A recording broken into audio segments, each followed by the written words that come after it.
Assalamualaikum warahmatullahi wabarakatuh. Selamat siang semuanya. Yang terhormat Bapak Niko dan Bapak Andri. Sebelum itu izinkan saya memperkenalkan diri. Halo semuanya, perkenalkan nama saya Neni Jangkaru dari kelompok kelas 11 WLP 1 yang akan menjelaskan tentang sejarah Monumen Nasional atau biasa kita kenal singkatannya yaitu Monas. Monas atau Monumen Nasional adalah ikon utama ibu kota Jakarta dan salah satu monumen sejarah di Indonesia. Pembangunannya dimulai pada tahun 1961 di bawah pemerintahan Presiden Soekarno dengan tujuan untuk memenangkan perjuangan bangsa Indonesia dalam merebut kemerdekaan dari penjajahan Belanda. Seiring jalannya waktu, Monas telah menjadi destinasi wisata utama bagi turis domestik maupun internasional yang berkunjung ke Jakarta. Monas ini menjadi salah satu tempat yang sangat penting bagi rakyat Indonesia untuk mengenang perjuangan kemerdekaan sekaligus tempat bersejarah yang banyak dikunjungi.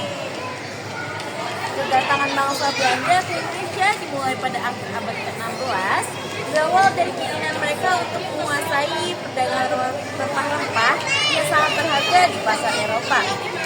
Latar belakang kedatangan Belanda yaitu mereka menginginkan rempah-rempah yang berharga seperti cengkeh, pala, dan lada sangat diminati di Eropa karena digunakan sebagai bumbu pengawet makanan dan obat-obatan. Dipimpin oleh Cornelis de Houtman, Belanda pertama kali tiba di Banten, Jawa Barat pada tahun 1596. Kedatangan mereka disambut dengan ceria karena sikap kasar dan licik. Ekspedisi ini tidak terlalu menguntungkan, tetapi membuka jalan bagi ekspedisi selanjutnya. Ekspedisi kedua 1598 dipimpin oleh Jacob van Dijk. Ekspedisi ini lebih sukses dan membawa pulang banyak rempah-rempah, mendorong Belanda untuk memperhatikan mereka di Nusantara. Kedatangan Belanda membawa dampak jangka panjang bagi Indonesia, memicu perjuangan panjang menuju kemerdekaan yang akhirnya dicapai pada 17 Agustus 1945. Peran Diponegoro 1825 sampai 1830 adalah salah satu perlawanan terbesar melawan kolonialisme Belanda di Nusantara.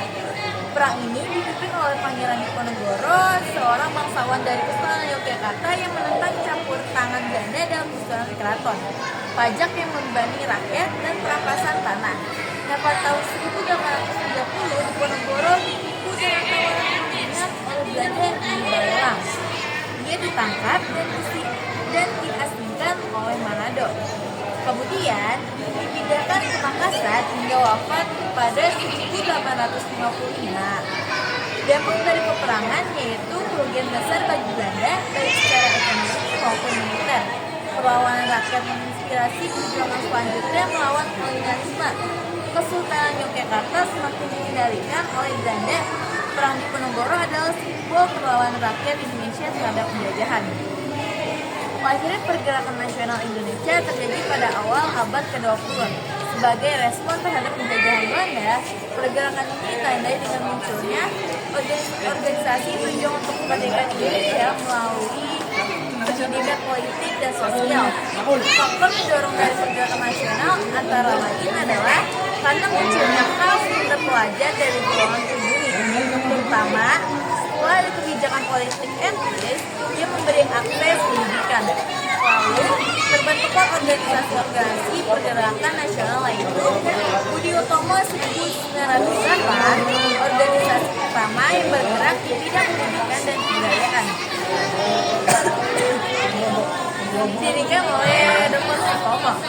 Syarikat Islam 1911, Incil Partis 1912, Partai Komunis Indonesia 1920, Himpunan Indonesia, Partai Nasional Indonesia 1923, 1927, Partai Nasional Indonesia 1927. Akhirnya pergerakan nasional ini menjadi fondasi bagi kemerdekaan Indonesia pada 17 Agustus 1945. Peristiwa 11 September 1945 dikenal sebagai Presiden Ikada, yaitu rapat unjuk rasa di lapangan Ikada, sekarang Monas Jakarta. Acara ini menjadi salah satu momen penting setelah proklamasi kemerdekaan Indonesia pada 17 Agustus 1945. Sehari setelah proklamasi, panitia persiapan kemerdekaan Indonesia mengadakan sidang pertama dan mengambil keputusan penting, mengangkat Soekarno sebagai presiden dan Muhammad Hatta sebagai wakil presiden, mengadopsi Undang-Undang Dasar 1945. Pembentukan pemerintahan Indonesia atau proklamasi berlangsung sangat cepat untuk menunjukkan bahwa Indonesia adalah negara yang sah dan siap berdaulat. Langkah-langkah awal ini menjadi dasar bagi perkembangan sistem pemerintahan Indonesia hingga saat ini. Mungkin itu saja yang bisa saya sampaikan. Jika ada yang kurang dari apa yang saya